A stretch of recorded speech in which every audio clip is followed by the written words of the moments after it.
Bien, la semana pasada hablábamos un poco de cómo la economía, el modelo económico que sostiene nuestro país y nuestro continente ha sido muy extractivo, ¿no? Y muy agresivo con el medio ambiente.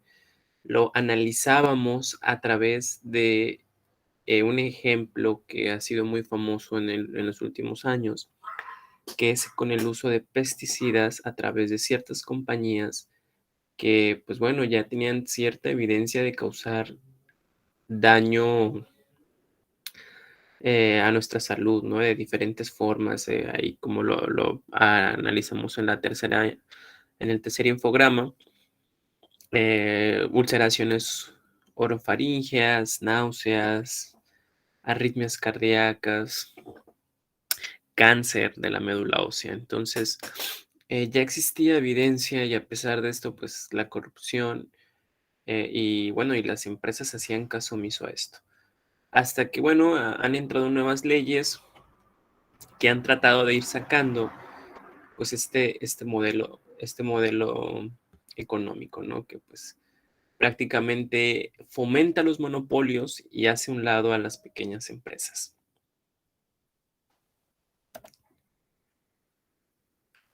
Y bueno, pues, analizábamos también cómo, pues, tanto el aumento de la población. Si hubo un aumento en la población, pues hay un aumento en la producción. Y si hay un aumento en la producción, quiere decir que hay consumismo. Y bueno, no hubieran sido posibles sin ciertas ayudas decisivas que pues eran indispensables. Pues uno, la energía abundante y barata, sobre todo el de origen fósil, petróleo, carbón y gas natural. Pues claro, había una emergencia de tanta población en el mundo. Llegó un momento en que nuestra curva pues empezó a ser exponencial, a crecer, a crecer, a crecer, que pues cualquier cosa sin pensarlo dos veces sería necesario y bueno, y sobre todo si era barato, ¿no? Bueno, la disposición también barata y abundante de recursos, ¿no? Que en ese entonces, pues que nos tocaba a nuestros abuelos. Nosotros todavía somos suertudos de que nos ha tocado una parte todavía de esa riqueza ambiental. Sin embargo, con nosotros aún existe ya peligro, ¿no? De que tenemos que cuidarlo. Ya los ambientes ya no son como antes, o ya ni existen, ¿no? Ya es legal. Me imagino que alguno de ustedes ya les ha contado a su abuelito de que, miren, cuando pasaba por aquí él se bañaba en este río, o corrían por aquel bosque o por aquel parque que ahora ya no está. Ahora es una fábrica, ahora son casas, son inmuebles, etcétera. Y bueno, también una oferta en ascenso imparable de fuerza de trabajo salariada y asimismo de trabajo doméstico no remunerado, especialmente el femenino, ¿no? Que hacía viable su reproducción. Bueno, entonces al haber pues tanto trabajo, pero era pues trabajo de mano de obra, no era catalogada en ese sentido. Entonces, es ahí donde también en las carreras se devalúan, ¿sí? El conocimiento se devalúa también, no solamente la moneda, sino que qué es lo que es una empresa. A la empresa ya no le interesa, ya no le interesa lo que tú sabes, ¿no? Tu conocimiento, tu formación en la universidad, sino que la empresa, ¿qué es lo que te va a decir? A mí no me importa eso, yo te voy a pagar tanto, que obviamente va a ser un sueldo muy pequeño, y yo te voy a enseñar y vas a aprender lo que yo hago, porque así es. Entonces, pues a un bote de basura lo que estudiaste, ¿no? Si estudiaste psicología, si estudiaste la ingeniería industrial, entonces a la empresa no le interesa muchas veces eso, nada más es únicamente para que logre entender o logre contratar personas que tal vez son capacitadas y sea un filtro entre tanta población. Y de todos modos, pues nos encontramos también los dos lados de la moneda porque llegamos a ciertas fábricas donde ni siquiera contratan a personas con un título, ¿sí? Porque su mano de obra, o sea, su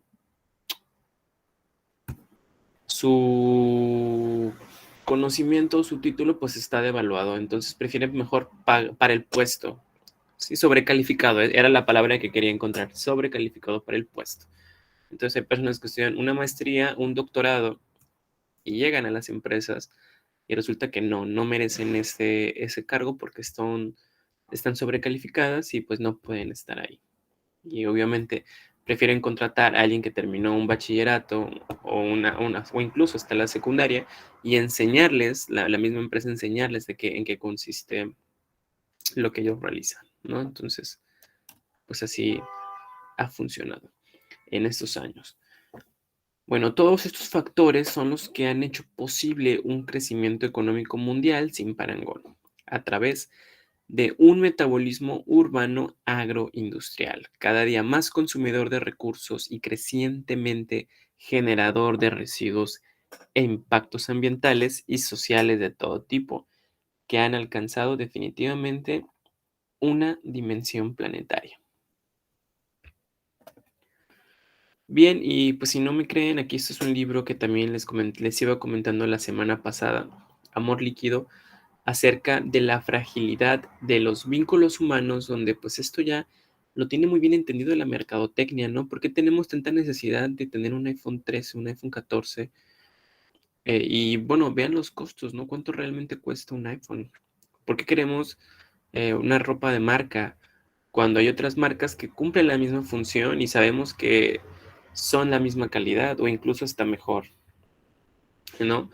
Entonces es esto, este autor, Sigmund Bauman, les llama es esa fragilidad de esos vínculos que han formado, o sea, son personas que ahora no se crearon en una familia, tienen vacíos en su corazón, ¿no? Por eso la mayoría de los antropólogos llaman a la crisis ambiental como una crisis de amor propio, ¿sí? Porque nuestro consumismo se da precisamente de que no nos sentimos completos nosotros mismos, ¿no?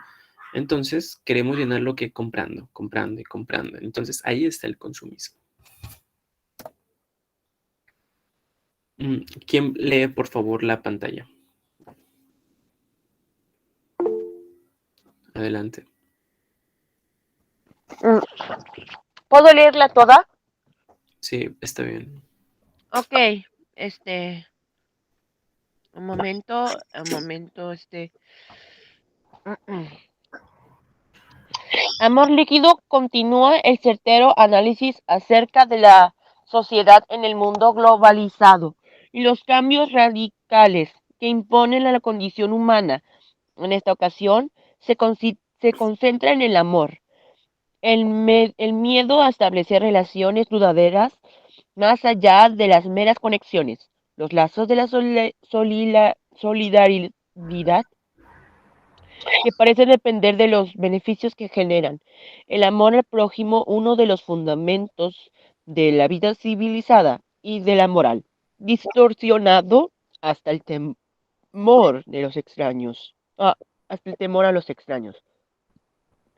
Los derechos humanos de los extranjeros y los diversos proyectos para deshumanizar a los refugiados, a los marginados, a los pobres.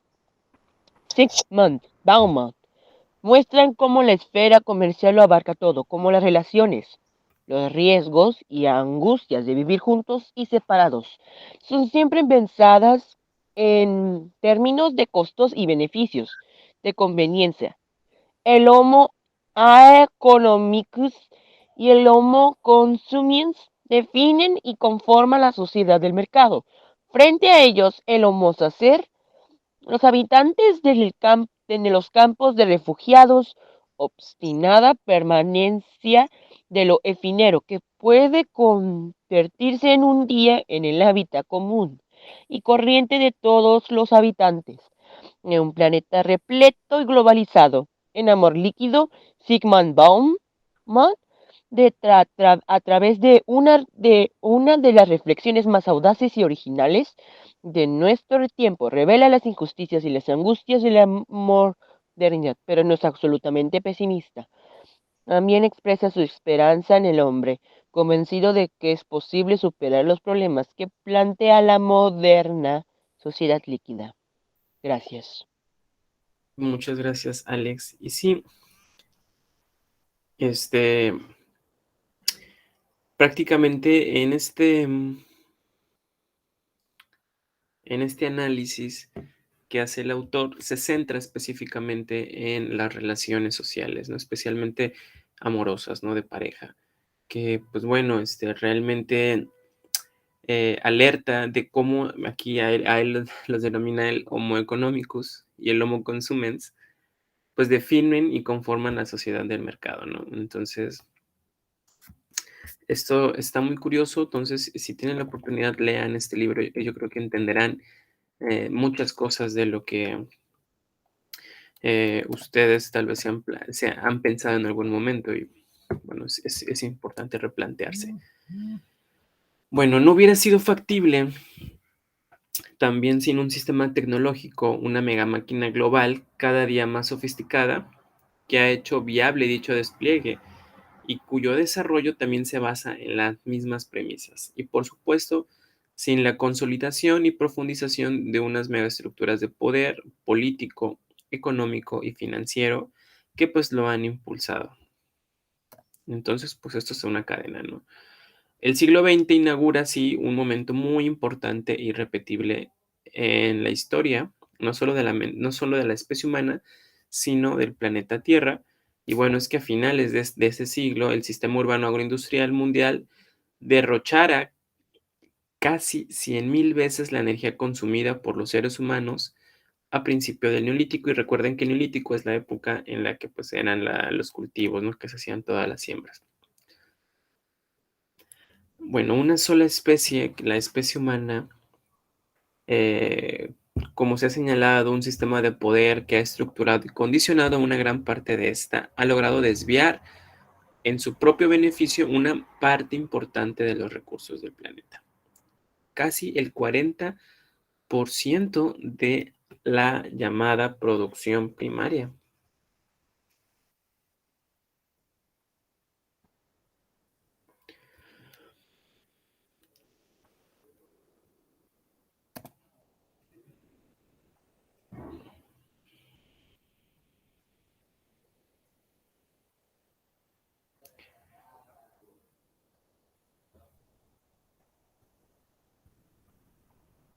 Bien, entonces existen también estos impactos en en sectores clave, ¿no? Para el impacto para el mantenimiento de la vida.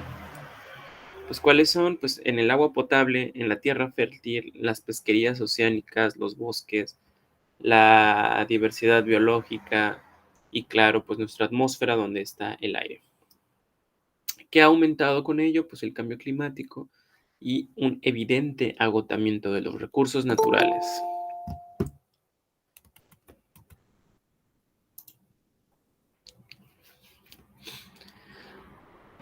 Y, bueno, aquí sí. Voy a agregar un video, permítanme tantito.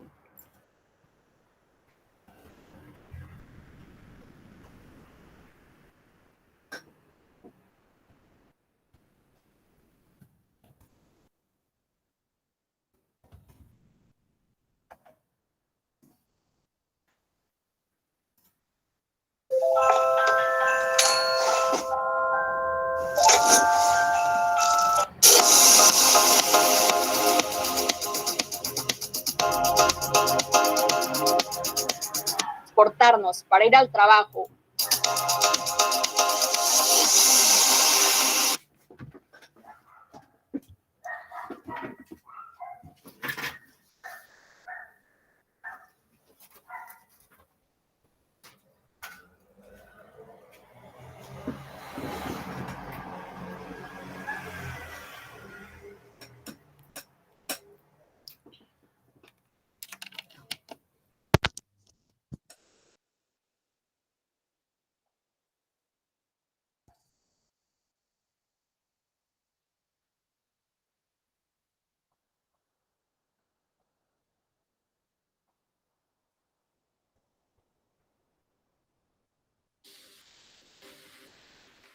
Durante nuestra rutina diaria, en el transcurso de transportarnos para ir al trabajo o al momento de caminar de regreso a casa, ¿cuántas veces no hemos encontrado basura tirada en las calles?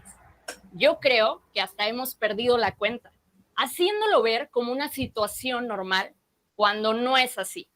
Lo más triste es ver colillas de cigarro tiradas en áreas verdes y calles de mi ciudad. Personas bajando el vidrio de su auto para lanzar botellas, sin pensar en el paradero final de estos residuos. A mí me ha tocado observar esta situación mientras hay niños alrededor. ¿Cómo es posible que este sea el ejemplo que le estamos dando a las futuras generaciones? En verdad, ¿este es el planeta que les queremos dejar a las personas que amamos? Yo creo que no.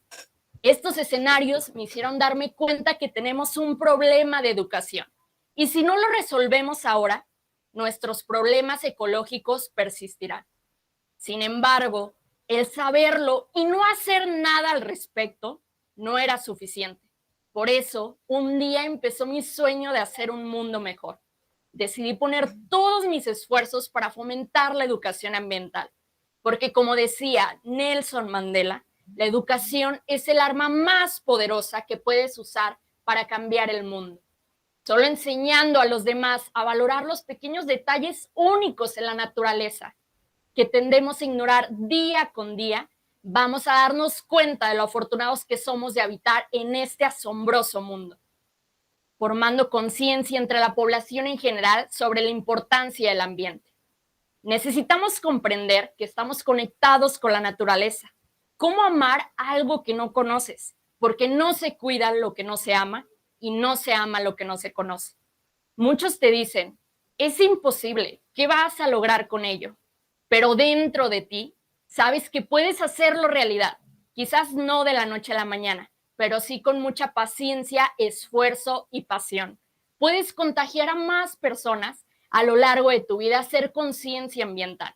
Así estaba yo con esa idea en mi cabeza a los 14 años, de poder causar un impacto positivo y no quedarme con los brazos cruzados. A esa edad fue la primera vez que compartí frente a tantas personas la importancia de la sustentabilidad en un concurso en mi escuela. Jamás imaginé que hablar de un tema así me hiciera tan feliz.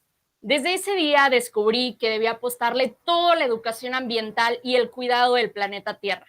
Quizás no podía cambiar yo sola el mundo a mi corta edad, pero sí podía empezar a lograr una diferencia en el pedacito donde me tocó vivir.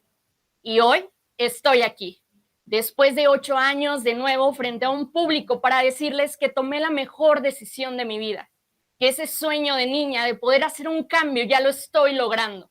Fue gracias a mi pasión y ganas de cambiar el mundo que crecí y decidí ser científica, para demostrar que la basura no existe cuando podemos aprovechar todos aquellos residuos considerados desechos y hacer innovación. Hoy soy reconocida como Héroe de la Tierra 2020 por la Organización de las Naciones Unidas para combatir la desertificación y la sequía. Y otros me conocen como la niña que quiere cambiar el mundo. Esa soy yo, Alondra Fraustro. Y mi misión todos los días es cuidar el planeta haciendo ciencia mágica. Ahora, quiero que cerremos los ojos un instante y pensemos en nuestro lugar natural favorito, ese rincón de esta esfera azul, con árboles, montañas, mares, cielos que nos inundan la vista de felicidad. Ahora imaginemos que ese cielo azul se ha vuelto gris a causa de la contaminación del aire, que los árboles donde subías de niño ahora han desaparecido para construir nuevos edificios, que el río que visitabas con tu familia los fines de semana ya está repleto de basura, que esa montaña que veías a lo lejos y que algún día soñabas escalar, esas torres del agua del mundo han desaparecido. La tierra donde cultivaban tus abuelos ya se ha convertido en polvo. La tierra se convierte en desierto. ¿Qué acaso no lo vemos? Y así, como desaparecen esas partículas de polvo entre nuestros dedos, así se esfuma un futuro sostenible. Pero eso ya no solo es parte de nuestra imaginación. El cambio climático ya es una realidad frente a nuestros ojos. Pero si pudiéramos cambiar esa realidad y brindar un futuro mejor a los niños del mañana, ¿lo haríamos? Yo diría que sí. Podemos lograrlo. Ahora es el momento para cambiar. Yo no pienso rendirme, por favor. Tú tampoco lo hagas. Todos formamos parte de este planeta. Luchemos por ese futuro sostenible. por ver nuestros océanos limpios, llenos de vida, los bosques con mariposas, aves, por mencionar algunos seres vivos, por un planeta sin desertificación ni contaminación. Porque nosotros no permanecemos fijos a la tierra como los árboles. Lo único que nos ha detenido todos estos años es nuestra indiferencia, nuestra capacidad de cuidar al ambiente, pero decidimos quedarnos sentados, mientras nuestras esperanzas caen como las hojas de los árboles. Hoy les tengo un mensaje urgente. Casi 2/3 del planeta se están desertificando. Para el 2050 se estima que habrá millones de refugiados debido a la desertificación. Para este mismo año, si seguimos operando en un proceso de economía lineal, habrá más plástico que peces en el mar. Pero ahora que ya sabemos las estimaciones de próximos años, ¿por qué no cambiarlo? ¿Quién nos está deteniendo? Sabemos que necesitamos bosques, árboles, arrecifes. Entendamos que no podemos vivir sobre las cenizas de todo esto. No podemos dejar que mueran estos paisajes y se conviertan en imágenes que solo encontramos en un viejo libro de texto. No es demasiado tarde para los ecosistemas que enfrentan los retos del cambio climático. Aún es posible reducir la velocidad del calentamiento global y tenemos el poder para poder hacerlo. No nos rindamos. Sé que no te conozco ni me conoces, pero nos necesitamos para cambiar el mundo. Solo tienes que creer en la magia que sucede cuando varias personas se juntan en cualquier parte del mundo, independientemente de donde se encuentren. Es el momento indicado para darnos cuenta de que no estamos solos, que la naturaleza es un libro abierto que tiene todas las respuestas a nuestras preguntas. Solo tenemos que aprender a conocerlo y preservarlo con pequeñas acciones. Solo así, actuando, el cambio está por venir. Así que empecemos hoy. Basta de quejas, de hablar de problemas. Pensemos en soluciones, en hacer que cada huella que dejemos en el planeta a través de nuestros pasos sea una huella sustentable. Iniciemos un huerto en casa, evitemos el desperdicio de alimentos, hagamos magia transformando nuestros residuos orgánicos en composta, llevemos nuestro termo y cubiertos reutilizables a todas partes, evitemos que el futuro sea desechable, plantemos vida, hagamos este espacio donde nos tocó vivir un mundo mejor, para tus hijos, sobrinos, nietos, para ti, porque algo increíble espera ser descubierto. Y para descubrir cada rincón del planeta aún no explorado, tenemos que cuidarlo toda nuestra vida. Así que, ¿te animas a formar parte de este cambio y ser conmigo un héroe de la Tierra? Gracias.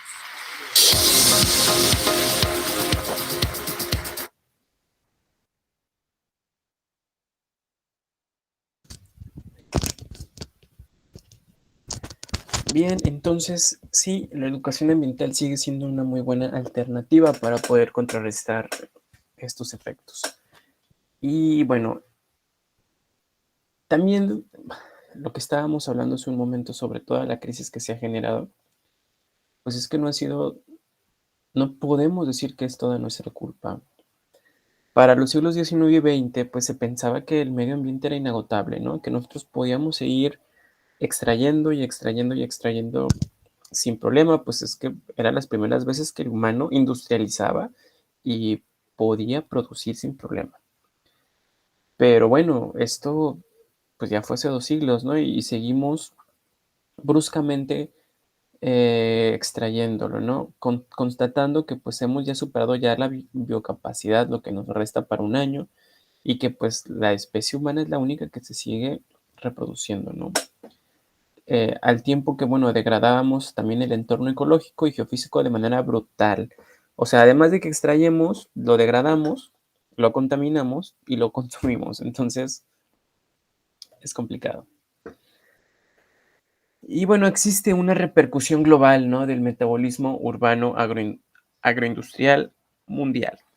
La ideología dominante a lo largo del siglo XX de fuerte raíz era pues la llamada economía neoclásica que se conformó a finales del siglo XIX con su fe en el crecimiento continuo y el progreso indefinido, sostiene que la expansión del actual modelo productivo y de acumulación pues se genera en una burbuja aislada y autosostenida, desconectada de los procesos históricos y de la realidad social y ambiental. Y aquí están todos los grandes monopolios. Sí, las grandes empresas que ustedes conocen, que son monopolios, utilizan este modelo económico, el neoclásico. De esta forma, pues atendiendo al ámbito de lo ambiental, el metabolismo del capitalismo global no se puede entender sin un consumo creciente de recursos de todo tipo. En concreto, pues materiales y energía que los denominan como inputs biofísicos. Entonces, pues se ocasionan importantes impactos sobre el entorno para ser posteriormente procesados por un sistema tecnológico y organizativo. Entonces se le menciona como un capital productivo, con el concurso fundamental del trabajo humano de tipo asalariado o dependiente, y se va a generar una producción que en parte es acumulada en forma de stock construido, que son los edificios, las infraestructuras, etcétera, y al tiempo que también producen mercancías de toda índole destinadas al consumo. Y bueno, a su vez, ambos procesos engendran importantes residuos y emisiones de diversa naturaleza, que esos son los outputs biofísicos, que son vueltos a lanzar al medio natural. Entonces tomamos inputs biofísicos de nuestra naturaleza, pero que regresamos, ¿no? Contaminación. La economía neoclásica, para nada considerada la necesidad insoslayable de disponer de dichos inputs biofísicos, pues los da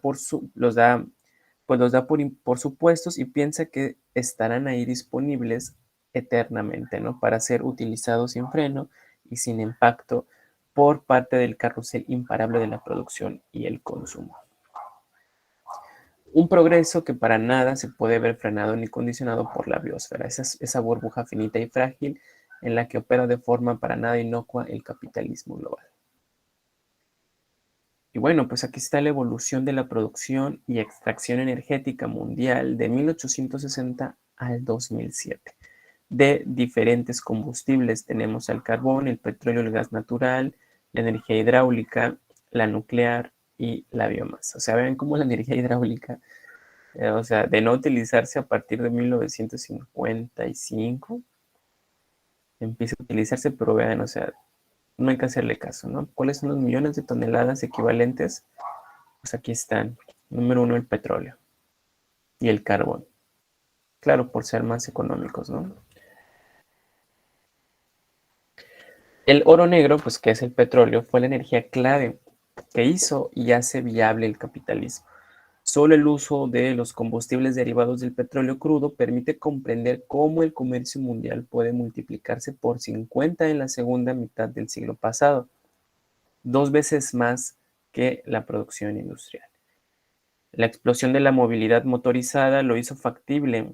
Que lo hizo factible se debió a que el consumo de petróleo se multiplicó por 8 en los últimos 50 años del siglo y que además su consumo se fue dedicando crecientemente a garantizar dicha movilidad. Es decir, pues si no tienes en qué moverte, compra un coche y si no, obviamente ese coche necesita con qué moverse, ¿no? Y necesita que gasolina.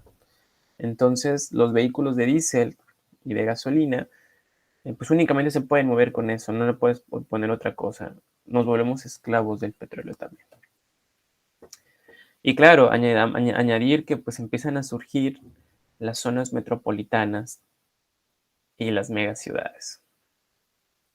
La población se empieza a expandir, que ya pues, los límites empiezan a desaparecer. Y bueno, el capitalismo global adopta una configuración geográfica de estados y regiones metropolitanas que son ganadores. ¿Qué quiere decir esto? Que son acumuladores de capital y atractores de población, así como sobreconsumidoras de recursos directos e indirectos y sobregeneradoras de residuos. Mientras que otros estados y regiones se configuran como espacios perdedores de donde se extraen cada vez más los recursos, ¿no? Y es ahí donde hay también más impactos medioambientales. Entonces, sí, ustedes pueden ver en la imagen una ciudad metropolitana, es la Ciudad de México, la contaminación evidente al fondo del aire. Pero bueno, ya hay un campo, ¿no? Donde realmente todos los recursos de ese campo los llevan a la ciudad para que sean consumidos. En el siglo XX, la población urbana mundial pasó de 250 millones de personas en áreas urbanas en el año 1900, con unas 10 metrópolis millonarias, a unos 3.000 millones de personas en núcleos urbanos metropolitanos a finales de siglo. Imagínense ese número de 250 millones a 3.000 millones, en donde la primacía de las metrópolis millonarias, bastante más de 400, pues eran incontestables. Bueno, tampoco esto no fue en vano, sino que 3/4 partes en peso de todo el trasiego mundial de materiales también se relacionan con la construcción, y la edificación del espacio urbanizado pues conlleva una fuerte demanda de materiales de alto impacto territorial en sus lugares de extracción. Es decir, que pues necesitan construir las casas. ¿Sí? ¿Con qué? Pues acero, aluminio, cemento, vidrio y plástico.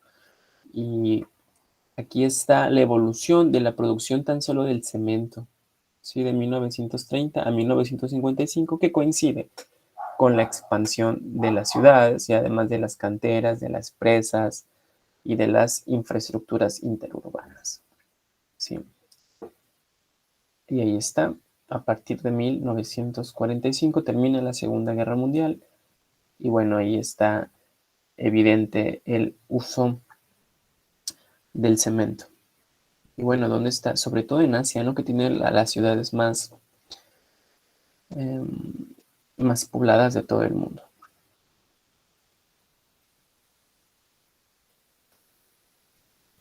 Y bueno, por aquí está, le sigue América Latina y el Caribe, después Europa del Este y Rusia,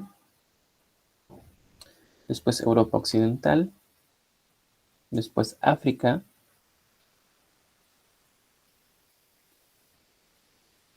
no, perdón, era el Oriente Medio es este, y el de aquí abajo es América Latina y el Caribe. Y bueno, pues Oceanía aquí ni se ve porque pues es un pequeño continente. Bien, entonces les hago la pregunta a ustedes, ¿en dónde les gustaría vivir y por qué? Quisiera que participara Ashley Villanueva.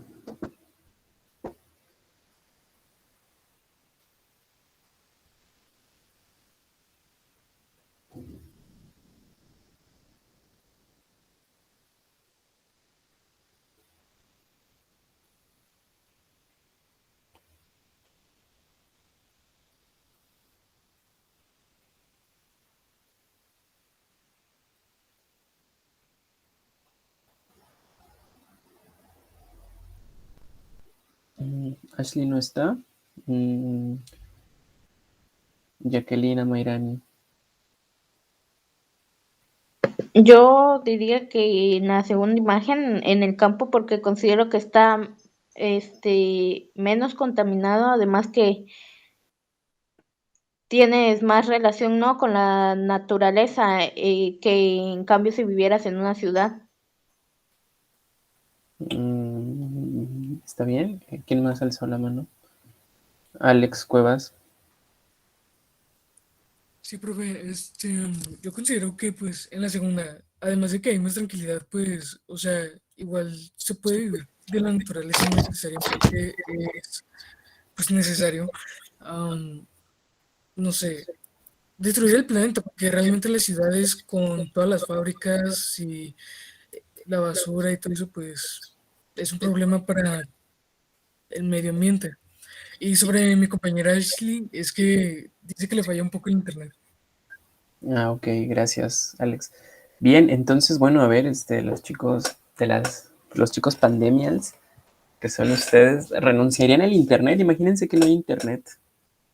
¿Sí dejarían el internet atrás por irse a vivir ahí?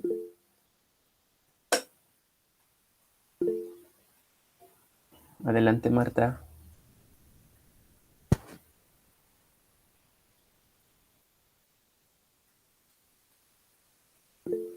Marta, alza la manita.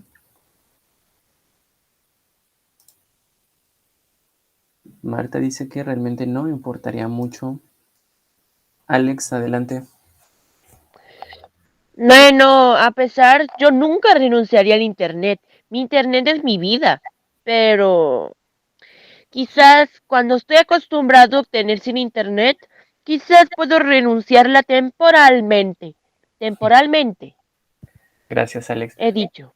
Pues sí, tendrían que aprender a vivir de otra forma. ¿Alguien más levantó la mano? Dice, ya pues podremos recurrir a los medios de la TV.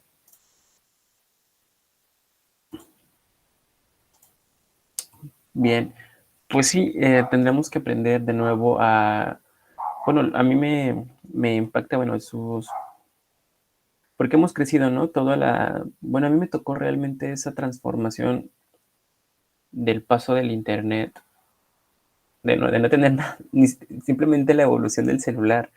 O sea, a mí se me hacía algo increíble eso de que fueran touch. No sé si hay alguien mayor aquí que yo, pero para mí eso fue impactante, ¿no? Tan solo el uso de la computadora, la introducción de las computadoras a las escuelas. Cuando yo iba a la escuela, o sea, eran las computadoras de las cajas que ni siquiera te las dejaban, no las dejaban usar, ¿no? Porque pues, las podíamos descomponer y salía muy caro arreglar una computadora de ese estilo. Y el celular, mi primer celular que tuve fue touch hasta la prepa, imagínense. O sea, ya era uno chiquito y nada que ver con los datos y el wifi. Entonces yo, desde mi persona, sí fue como que era algo realmente impactante. ¿Cómo nos empezamos a ser dependientes de los celulares, esclavos de del internet? Ahora ustedes van a una cafetería, salen con sus amigos y les puedo asegurar que cuando van a comprar o van a comer, todos están en el celular, todos tomándose fotos y videos para ver qué van a subir a las redes y dejan a un lado la convivencia. Ya en la clase pasada no me recuerdo a quién le preguntaba que cómo se le declaró a su novio o su novia, no me acuerdo a quién le pregunté y me dijo que sí, que fue personalmente, pero ahora ya ni siquiera eso, ¿no? Ya no tienen los estudiantes, ya no tienen esa forma de erotismo, de poder acercarse a una persona, de poder conquistarla, ¿no? Sino que más que por un mensaje, ¿no? Lo conocí por internet y hola, hay que ser novios, hay que andar y ya, ¿no? Entonces ya ahí queda. Entonces, de eso ahora, esos son los vínculos, la fragilidad de los vínculos humanos que estamos perdiendo, de que nos estamos desconectando. Sí, el internet nos une con los que están lejos, pero nos aleja con los que convivimos diario, ¿no? O sea, tan solo a la hora de la comida, sus papás, cuando ustedes coman, no sé si les permiten usar el internet, pero o estar en el celular. Entonces, es importante que durante los espacios de convivencia, las horas de alimentos, incluso también ustedes se involucren en la preparación de los alimentos, porque eso genera una enseñanza-aprendizaje muy valioso en la que ustedes deben también de irse informando, ¿no? Porque la sabiduría de nuestros padres y de nuestros abuelos en relación a los alimentos muchas veces recapitula las formas de vida de nuestro país. Entonces hay que seguir usando, hay que seguir participando y no dejar que eso muera, porque el día que eso pase, pues estamos perdidos, ¿no? Y claro que ya está pasando. Bien, pues esto es lo que ocurre en las ciudades, a esto renunciaría, ¿no? Tal vez, pero bueno, muchas veces también los espacios naturales son los basureros de las ciudades, ¿no? Ahí está toda la congestión del tráfico, es la Ciudad de México, o sea, el metro ya es imposible que quepa un alma ahí. La contaminación del aire es muy evidente cuando van llegando, o sea, hasta se sienten mal, les duele la cabeza. Y bueno, ¿no? O sea, a cambio de que, ¿no? Lo van a dejar de su propia salud, tanto salud física como salud mental, productos naturales, ¿no? Y seguir manteniendo ese equilibrio tan perfecto, ¿no? Con la naturaleza, que es sembrar, el estar en contacto con la tierra es muy necesario y además de que se alimentan los microbiomas, nuestros microbiomas de nuestro cuerpo, se mantienen en equilibrio con la naturaleza. Hay una lectura, no sé si tuvieron la oportunidad de leerlo,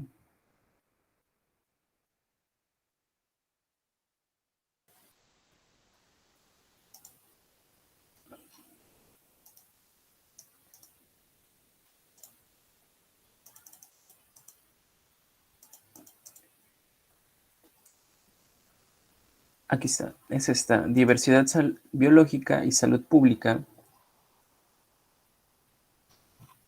Es un artículo científico que está en inglés, pero Google les da la opción de que puedan traducirlo al español si no saben inglés.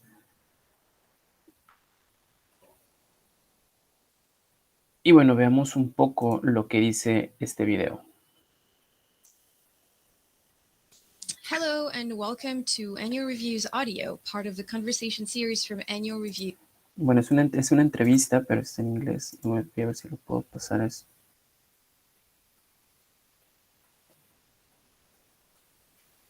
Compartir.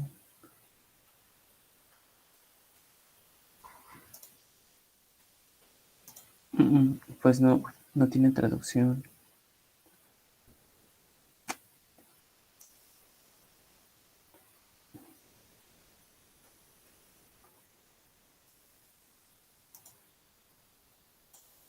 Bueno, es una entrevista que le hacen a Aaron.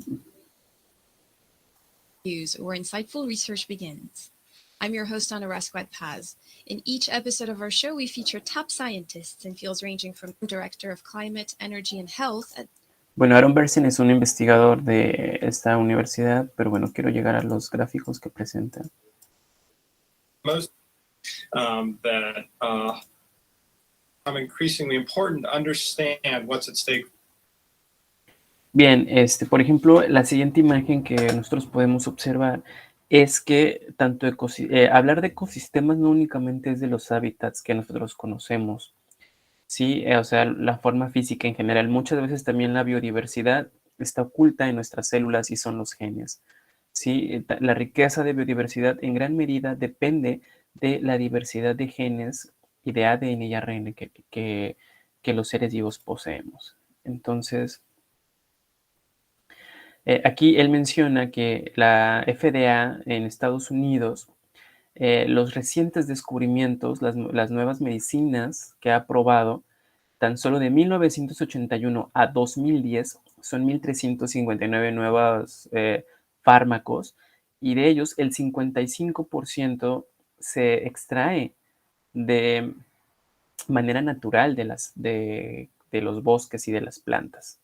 Sí, es la botánica una ciencia que realmente, donde la farmacéutica depende realmente de la botánica. Entonces, lo que realmente creyéramos que todas las medicinas que consumimos, pues pensaríamos que son inventadas o descubiertas por el hombre, pero no es así. La mayoría de las medicinas tienen el activo, sigue siendo natural y siguen siendo estudiados.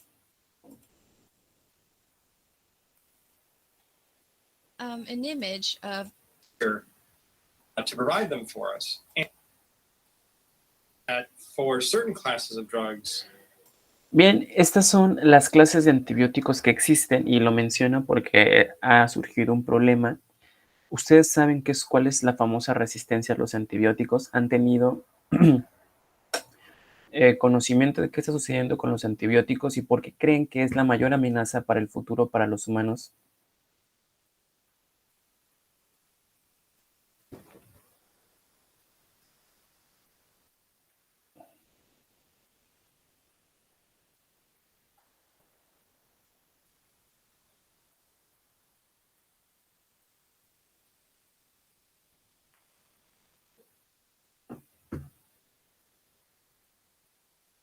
¿Me escuchan?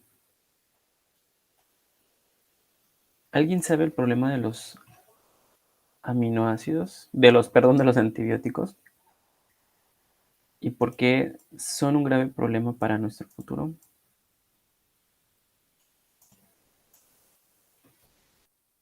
¿Lo habían escuchado? ¿Nunca habían escuchado eso de los antibióticos? ¿Saben qué es un antibiótico? Bien, el antibiótico son todos aquellos medicamentos que nos receta el médico cuando tenemos una enfermedad infecciosa. Es decir, una enfermedad infecciosa quiere decir que tenemos un patógeno dentro de nuestro cuerpo. Ya sea principalmente, bueno, los antibióticos son principalmente bacterias, porque si fuera un virus son antivirales. ¿Sí? Entonces, cuando tenemos al patógeno en nuestra sangre, en nuestro cuerpo, Por ejemplo, una bacteria Escherichia coli, Streptococcus, Klebsiella, Salmonella, que son bacterias que viven normalmente, pues están relacionadas con el fecalismo. Por ejemplo, la salmonela, ¿no? Con las aguas contaminadas, las que les gusta comer, por ejemplo, en lugares públicos donde ahí llega el polvo. No quiere decir, pues, que muchas veces está relacionado a prácticas higiénicas, sino que también, pues, en el mismo aire se transportan las bacterias. Y llegan a estos espacios. Entonces,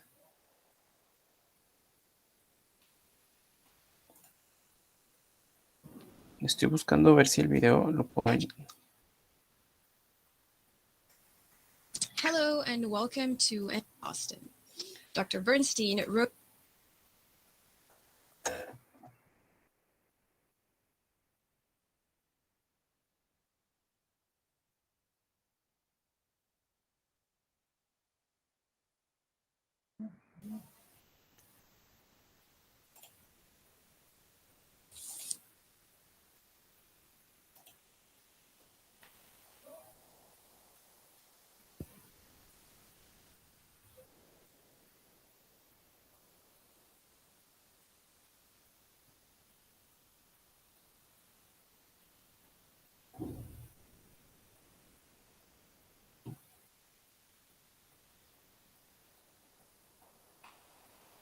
No. No tiene traducción. Pero bueno, lo que pasa, bueno, con los antibióticos, y es lo que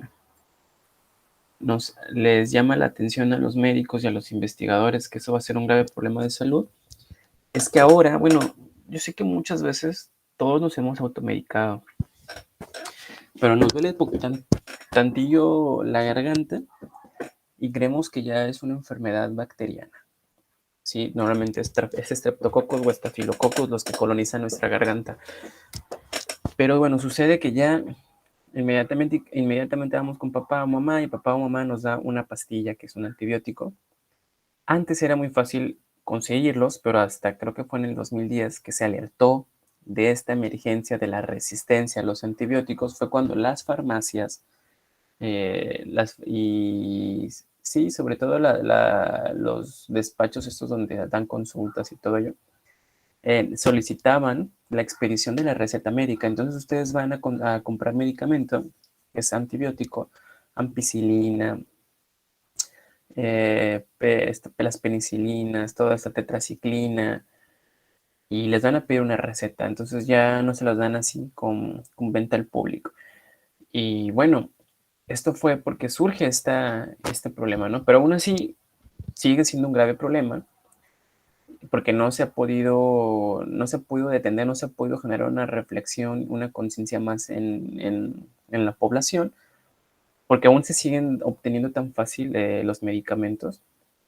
O, número 2, no terminamos los tratamientos, y ese es otro problema, que le dicen, tienes que tomar este medicamento 3 semanas, y ya pasa una semana y media, ya me siento bien, ya no me lo tomo, y ahí queda, ¿no? Entonces, normalmente cuando creemos el típico dolor de garganta, que es una infección bacteriana, muchas veces no es así, y lo dejamos, inmediatamente nos tomamos la pastilla, y ¿qué sucede? ¿No? Pues que van con el médico y resulta pues que no tienen ninguna infección bacteriana, fue que durmieron con el ventilador encendido, fue que tomaron un día antes pues una Coca-Cola bien fría, ¿no? Así helada, así que les quemó la garganta y les inflamó esa región. Sí, pero nada que ver que tuvieron contacto con una bacteria, etcétera. Entonces ustedes ya se toman ese medicamento y ese medicamento sí, lo que hace es que va a enseñar, por así decir, a la bacteria cómo poder ser más fuerte después. Lo mismo que sucede con los virus, ¿no? La influenza, por ejemplo, porque ya ven que existe H1N1, H00, no sé qué, N2, o sea, hay miles de variantes de virus, pero porque ellos tienen la fácil capacidad de mutar, ¿sí? Las bacterias también, y todos tenemos la capacidad de mutar, pero los virus especialmente, tienen una habilidad para mutar increíble. ¿Qué sucede con el VIH-Sida? El VIH-Sida el VIH, pues principalmente el virus de inmunodeficiencia adquirida, lo que en el mercado hay alrededor como 24 drogas que sirven para tratar el VIH, pero están súper controladas, ¿sí? Están muy, muy, muy controladas porque si la persona que está tomando el medicamento lo deja, pues el virus se adapta a ese medicamento y muta y se hace más fuerte. Es lo mismo que sucedió con la influenza H1N1 y con perdón, quería citar el nuevo virus, el coronavirus, que ahora el refuerzo tiene que ser cada 6 meses porque el virus se adapta a esa vacuna. ¿Sí? Entonces lo mismo pasa con las bacterias y se cree que ahora las próximas muertes, lo que va a cobrar más vidas, va a ser la resistencia a los antibióticos, pero precisamente por el uso indebido que hacemos de estos medicamentos. Entonces estamos entrenando a las bacterias a que sean más resistentes. Y claro, pues las bacterias siguen siendo muy fuertes porque son bacterias ancestrales. O sea, estas bacterias están desde que apareció el primer humano.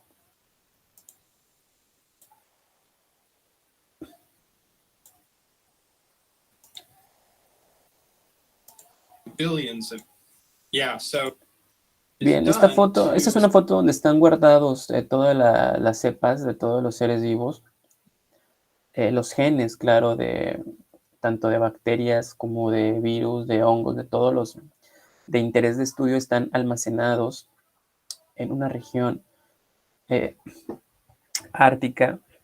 Y también, si no es eso, lo que también es, esta es el arca, también lo que llaman el arca de Noé, donde guardan todas las semillas de los alimentos, del maíz, del jitomate, todas las variantes originales, pues en caso de alguna emergencia, ¿no? Ahí están, por eso están en el frío, para que pues se conserven muy bien. Entonces le llaman también el arca de Noé. there could be considerations. Another interface between biodiversity to grow crops and the variety of crops that are essential to human nutrition.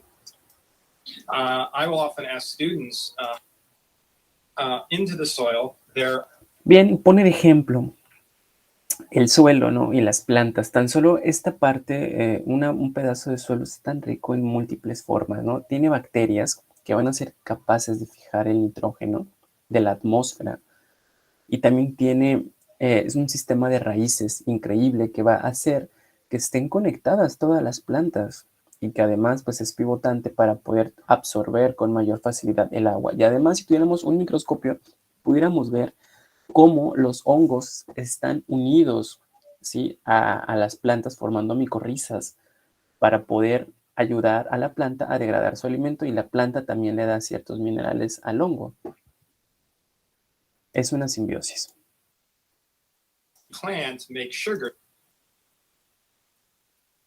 So it is largely the produce that we eat that requires a pollinator, fruits and vegetables. Bueno, la función de los murciélagos como polinizadores también es muy importante. Muchas veces lo dejábamos a un lado, ¿no? Por ser un animal muy curioso, ¿no? Pero bueno, son muy bonitos los murciélagos y muchas personas los mataban. Pero bueno, se descubrió también que son de gran importancia por ser polinizadores. No únicamente las abejas son los polinizadores, sino que son también los murciélagos los que conservan un equilibrio en nuestra naturaleza.